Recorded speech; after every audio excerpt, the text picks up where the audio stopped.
What is up, all of you awesome and amazing people on YouTube? The old Coot here, coming at you with another exciting video. Today I'm on the barbecue. The barbecue's off, right? There's no heat going on, right? As you can see, it's pretty, the heat's off and all that. What I've done is I wanted to do a video, not I've done, but I'm going to do a video on how to basically keep your food from sticking on the grill. So I've already done the lower half of the grill, and the trick is when you get your meat, whatever it is, if it's ribeye or if it's T-bone steak or whatever, usually, or even pork, you could do this with pork fat as well, but usually there's a huge hunk of fat that's hanging somewhere. Like in this case, I think this one was like right here. But what you do is you take that fat while the barbecue is off and cold before you even use it. And you just take that fat and you rub it all on the surfaces that you're going to be grilling on. And what this does is this kind of creates a nice layer between the metal of the grill and whatever it is that you're grilling, so that when you do turn the barbecue on and you heat it up, what'll happen is that fat will kind of, it'll caramelize, it'll coat, it'll help to protect the metal, but at the same time it will polymerize, fancy schmancy technical term there, it'll polymerize the metal so that basically you create this non-stick surface so that nothing sticks to the grill.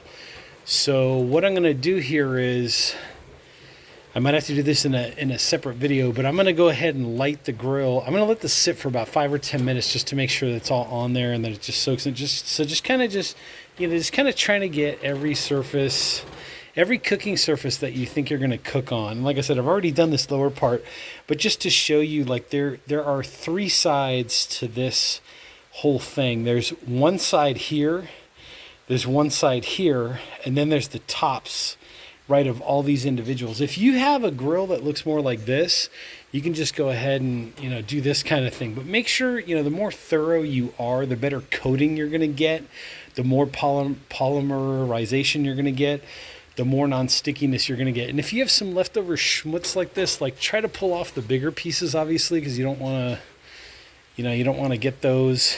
And then all those little bits and pieces you can just throw away. So I'm gonna just reserve a corner of my little tray here and do kind of that kind of thing. But whatever's left over, just go ahead and toss this. Like, definitely don't eat this. And I'm going to try to keep it separated from the rest of my steak. But you kind of get the idea. But the goal is to try to just coat the grill evenly. Make sure you get all those corners, especially if you have like any kind of rusting. Like if you see if there's some rusting or whatever, just try to get in there really good. Give it a good, coating. And what'll happen is now I'm going to let this sit for about 5 minutes or so, 5-10 minutes. I'm going to come back, turn the barbecue on, right? This happens to be a propane style. If you're using charcoal, it's all the same. Works the same on all of them. When the barbecue's cold is when you put your pork fat or beef fat or tallow or whatever you have. If you're the kind of person that doesn't eat beef or pork, you could use butter. Like, last alternative is you could always use butter. Just try to freeze your butter in the freezer for maybe like an hour before you do this, so that it doesn't just liquefy instantaneously. But go ahead and put your butter on if you're going to do it that way. Or Crisco works really good. Like if you can find the gelatinous Crisco, the one that's like, it's been hydrogenated. Is that or not hydrogenated, but it's been like aerated so that it's got the air bubbles in, or whatever. You know what I'm talking about. Beef fat, to me, beef tallow works the best. You could use pork, would be like the second option. Third option would be butter. And then the fourth option would be some kind of vegetable like Crisco that's been, that you can just put on. So put it on there, let it sit for about 5 or 10 minutes. Let it soak into the metal, let it kind of do its thing. You may even go back and do a second coating. See, like I've got a little bit of rust right here. I didn't even catch that the first time, so I'm glad I'm doing this video. What you could do is even take this out. So I pop this out and just kind of do this kind of thing where you're getting all the sides. See, there you go. I missed a spot. So that's why I'm going in there and just kind of hitting up all those areas that were, rusty or rusted, because I haven't used this in a while, but you kind of get the idea. So just kind of get those areas that have rust on them. So now what's going to happen is now when I fire up the grill, all this fat is going to just melt and soak in deeper into the metal, and then eventually it's going to liquefy, and then eventually from that it's going to polymerize and create that nonstick coating that everybody loves when they barbecue, that makes the barbecue non-stick. That's how that works. Let's see if I can tuck this back in here. A little bit of trickiness. Anyways, I will fix this. There it goes. So wash your hands, wipe your hands, obviously. And what I like to do is, while I'm doing this, I take my meat out of the fridge so that it can kind of come up to room temperature, which should be between like 68 to 72 degrees, 74 degrees or whatever. You know, on a hot summer day, obviously it's going to come up to temperature faster, but warm, or not warm, but just room temperature meat on a hot grill will help to prevent the meat from sticking. Fish, chicken, you get the idea. Just take it out of the fridge about 10 or 20 minutes before you're ready to cook it. Let it come up to room temperature, and that should help with the non-stickage as well. So the whole process from beginning to end, and you don't have to do this every single time. Once you do it good, like I did it good for at least, you know, the first maybe 5 or 6 times that I'm using it, I should be good. When I start noticing stickage, then what I'll do is on the next cycle, right? So wait for the barbecue to be cool to the touch and completely cool down. Then what I'll do is I'll apply another layer of that beef fat on there, right? Get a good layer of beef fat on there. Let it sit for 5-10 minutes. Turn the barbecue on. Let the barbecue come up to temperature, right? So on this particular barbecue that I have, it does have a thermometer. You want it to be anywhere between 300 and 400 degrees, like as it warms up.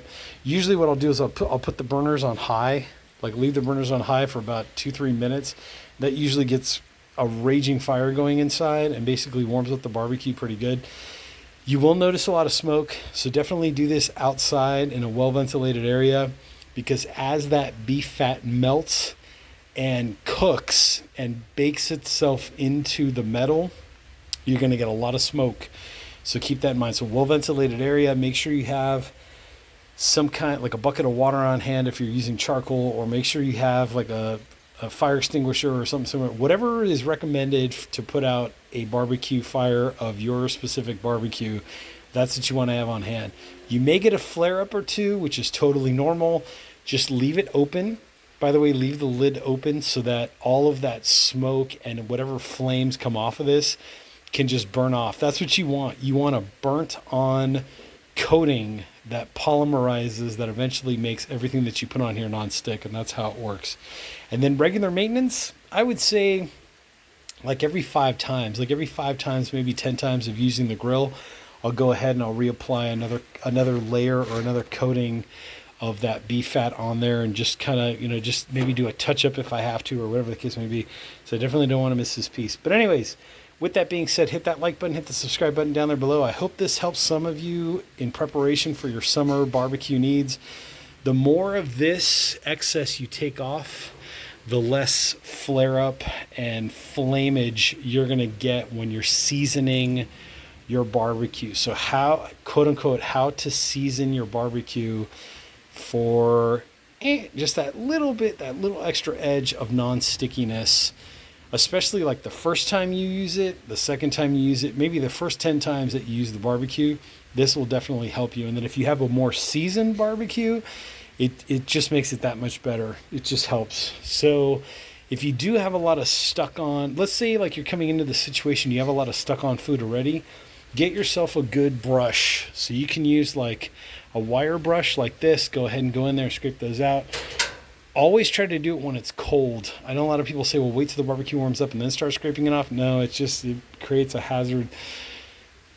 Wait till your barbecue is cool. Go in there and scrape it. There's these kind of scrapers. This one's made out of, like, I believe a nylon plastic or something similar. You can use this and scrape off your grill. Clean it, you know, obviously before you do this whole fat process, right? You could use this kind of a brush. You could use a scraper if you need to. Go in there and scrape. But try to get off as much debris as you can. Then clean it with a paper towel, right? Make sure it's all clean. You know, try to moisten, like a moistened paper towel, clean it off. Then go ahead and do your fat process, right? This is all while the barbecue is off. Once you get your fat on there, let it sit for about 5 or 10 minutes. Spark up your barbecue. I like to turn mine on high, just 1, 2, 3, all high. Leave the lid open. It's gonna flame, it's gonna smoke like crazy for about 4 or 5 or 10 minutes, something like that, depending on how much you have on there, how much excess or whatever. Once the smoke clears and your barbecue is hot, usually between 300 and 400 degrees or so, then it's time to start cooking. So anyways, hope you like what you're seeing. Hit that like button, hit the subscribe button down there below. I'm the Old Coot, and I'll catch you all in the next exciting video.